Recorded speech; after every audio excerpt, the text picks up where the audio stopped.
নমস্কাৰ। কবিতাৰ শিৰোনাম স্বাৰ্থপৰতাৰ মুখা। কথা আৰু কণ্ঠ ৰঞ্জনা পাঠক। স্বাৰ্থপৰতাৰ মুখা। জীৱনৰ তিক্ততাই কেতিয়াবা কন্দুৱায়, বেজাৰত থুনুকা হিয়াখনি হাগি যায়। টুকুৰাবোৰ বুটলি আঁচলত ভৰাওঁ, পুনৰ সজাবলৈ ব্যৰ্থ চেষ্টা কৰি যাওঁ। যেতিয়া দেখোঁ খেলা হৃদয়ৰ সতে, মিহলাই হেঁপাহবোৰ ধূলিকণাৰ লগতে। বাধা দিব খুজিও স্তব্ধ হৈ ৰওঁ, উপলুঙাত বাৰে বাৰে নিজকে ধিয়াওঁ। বিশ্বাসৰ সঁহাৰি যেনিয়ে খেপিয়াওঁ, স্বাৰ্থপৰতাৰ মুখা মাথো বিচাৰি পাওঁ। উচুপে হৃদয় আজি তোকে চকুলো, নিচিকাব সময়ে পাহৰাব সকলো।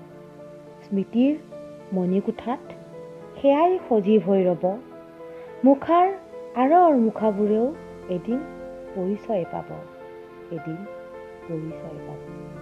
ধন্যবাদ।